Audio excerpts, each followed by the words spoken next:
விஜய் அவர்கள் பிரச்சாரம் மேற்கொள்ளக்கூடிய நிறைய இடத்துல பவர் கட் பண்றது, ஸ்பீக்கர்ஸ் வயரை கட் பண்றது, நெருக்கடிகள் கொடுக்கறது, சின்ன குறுகிய சந்துக்குள்ள கொடுக்கறது. இந்த காரணத்தினாலதான் அவர் முன்னாடியே பல மாவட்டங்களில் பேசும்போது அவர் சொன்னாரு, எனக்கு நிறைய நெருக்கடி கொடுக்குறீங்க, குறிப்பிட்ட சின்ன சந்துக்குள்ள போய் பேச வைக்கிறீங்க, வயரை கட் பண்றீங்க, பவரை கட் பண்றீங்க, ஏன் இந்த மாதிரி பண்றீங்க, என்ன மிரட்ட பாக்குறீங்களா அப்படின்னு கேட்டாரு.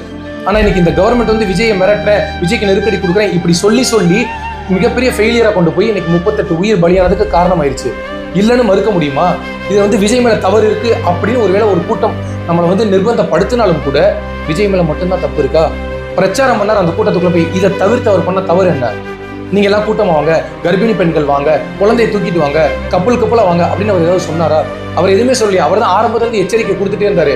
எந்த அரசியல் கட்சி தலைவராவது இப்படிப்பட்ட ஒரு அறிக்கையை கொடுப்பாங்களா? தயவு செய்து போஸ்ட் மரத்துல ஏறாதீங்க, கட்ட மேல ஏறாதீங்க, மரத்து மேல ஏறாதீங்க, இப்படி எண்ணற்ற கண்டிஷன்ஸ் அவரு சொல்லிட்டே தான் இருந்தாரு. ஆனா அன்பின் விதியில மக்கள் எல்லாருமே அவரை பார்க்க ஆரவாரமா வந்துடுறாங்க.